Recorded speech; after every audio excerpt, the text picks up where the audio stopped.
We marry a wife, we marry a husband, we populate the planet, much to Al Gore's despisement. But this is men with men working that which is unseemly and receiving in themselves that recompense of their error, which was meet, even as they did not like to retain God in their knowledge. God gave them over to a reprobate mind to do those things which are not convenient. Now, is Rob Bell a sodomite? I don't think so. I don't think so. But look at the list now. Romans chapter 1, verse 29, being filled with all unrighteousness, fornication, wickedness, covetousness, maliciousness, full of envy, murder, debate, deceit, malignity, whisperers, backbiters, haters of God, despiteful, proud, boasters, inventors of evil things, disobedient to parents, without understanding, covenant breakers, without natural affection, implacable, unmerciful. And there's 23 things here. And ask yourself the question, are any of these things, Romans chapter 1, 29, 30, 31, are any of these things ever present with me?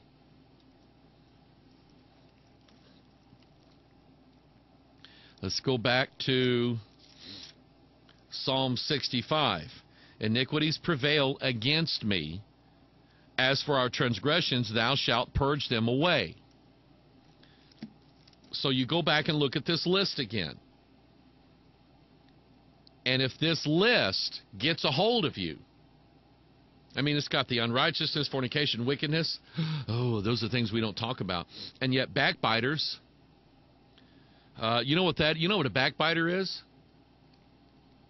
Hi, how are you? Oh, I've been thinking of you lately. How are you? Oh, that's so good to hear. Bye. Bye, see ya. And as soon as they turn around, I hate that girl. I can't stand her. You know what she said on Facebook the other day? You're a backbiter. And it's in the list. Backbiters are as bad as the fornicators. That's you. You got these things in you. Have God purge them out. Like David said, Lord, purge me with hyssop. God, clean me out. God, I mean, just get a hold of me. Whoop the fire out of me if you have to. You clean me out, God. You deal with me and purge this stuff out of me. Because you don't want to end up worshiping the creature. And you don't, and here's Brian McLaren now. Brian McLaren is verse 32. Who, knowing the judgment of God, that they which commit such things are worthy of death, not only do the same, but have pleasure in them that do them.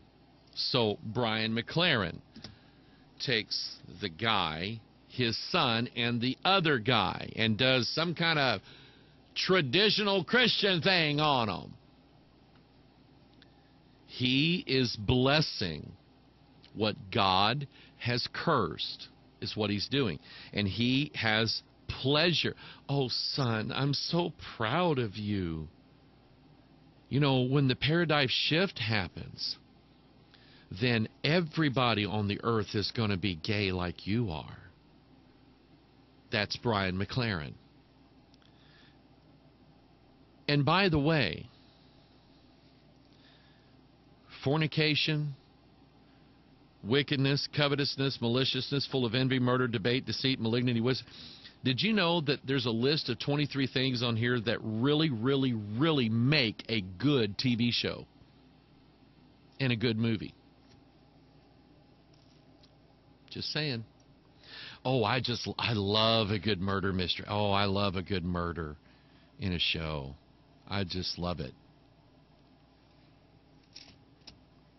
Just saying. What have I not covered? Anyway, let me finish the Brian McLaren thing.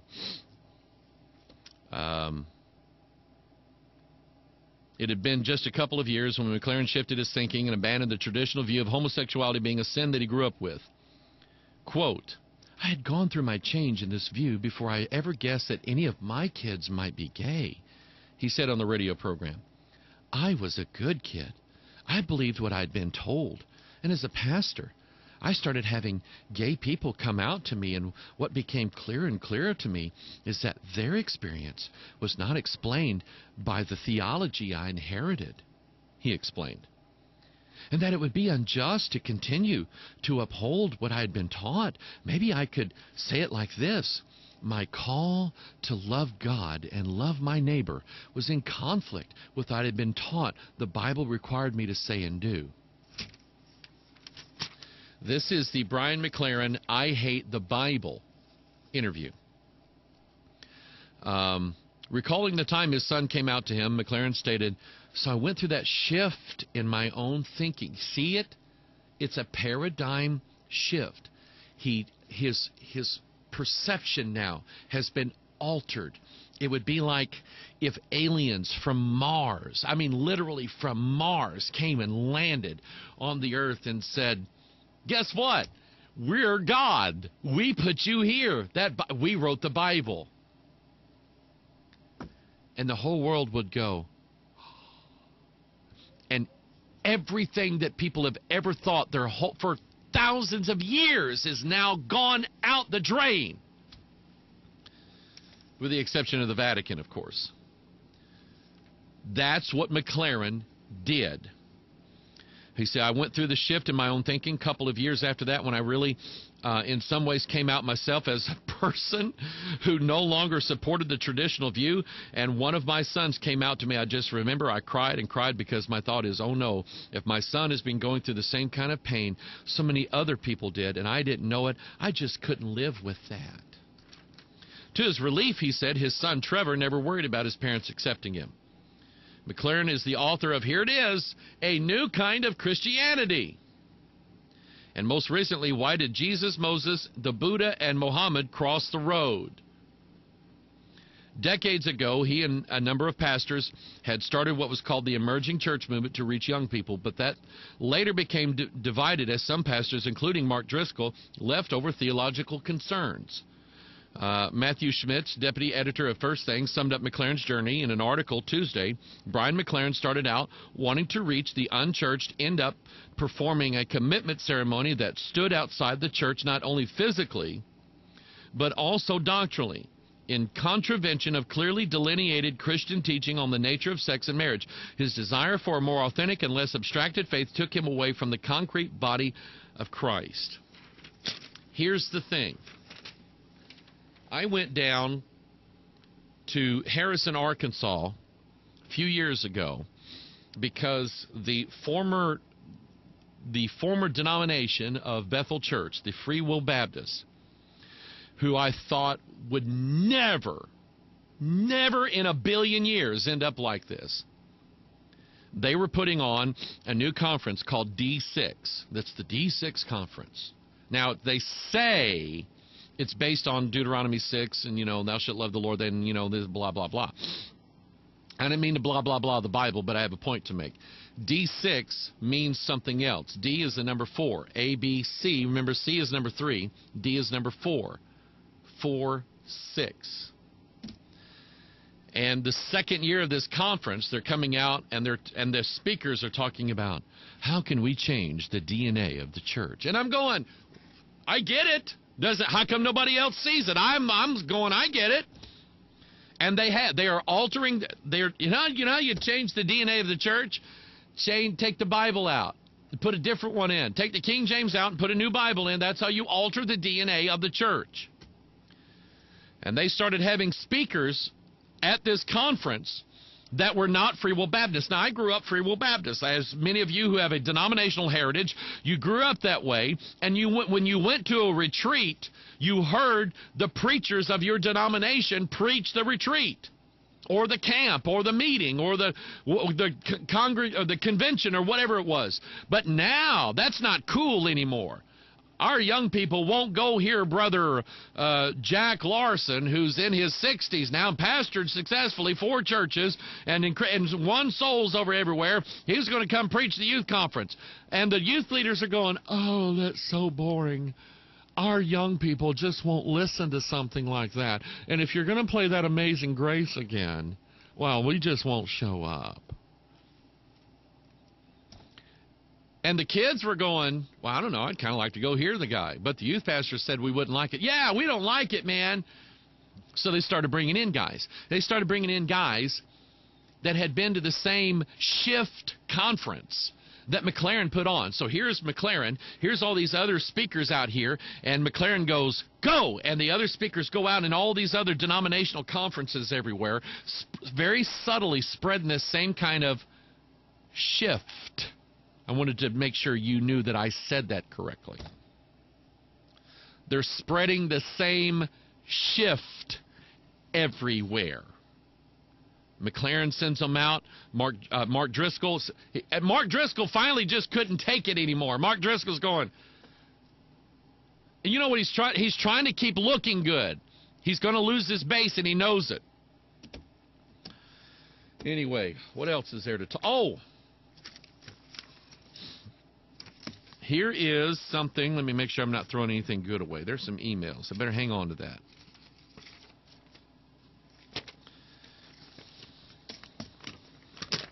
Here is something that came in. TheComingAttack.com. Obama operatives will commit Reichstag event to trigger martial law, DHS whistleblower reveals. What is a DHS whistleblower?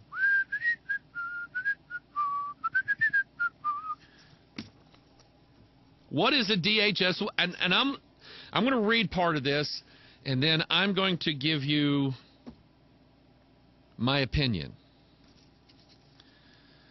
Washington, D.C. The Obama agents, through the Department of Homeland Insecurity and other assorted colluders, are plotting a major Reichstag event to generate racial riots and produce the justification for martial law, delaying the November 2012 elections. Possibly indefinitely, a DHS whistleblower informed the Canada Free Press on Tuesday.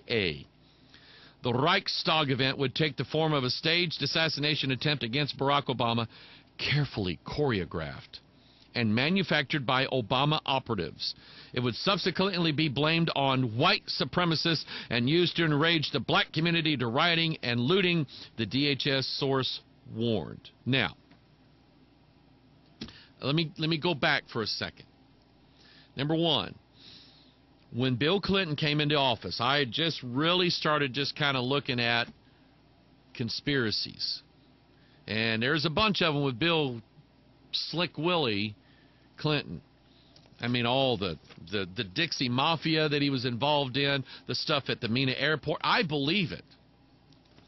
But I was convinced in 1996 that there would be some sort of martial law event that would keep Bob Dole from becoming president. Actually, it was Bob Dole that kept Bob Dole from becoming president in 1996. And then, in 2000, we're going, yeah, Bill Clinton, he knows that he can't run again. What if he created a scenario where he would declare martial law and stop the elections? He would still be president, wouldn't he? And we're all going, yeah, it's going to be Y2K, and it never happened. And then us conspiracy people grew up, and we said, George Bush is in the Illuminati. I know somebody's going to get that clip, all right? Because he goes around doing this, or whatever. It's what is it? It's this, okay? Anyway, and then George Bush is the one who's going to create martial law so he can keep staying president. Well, that didn't happen. Didn't happen in 04, didn't happen in 08, and now Barack Obama. But now we have hard evidence, because we have somebody on the inside of the Department of Homeland Security. They're a whistleblower. Now, they can't say their name for obvious reasons. Wait a minute. I hit the wrong button. I did it again. I'm not going anywhere, by the way. Hang on a second.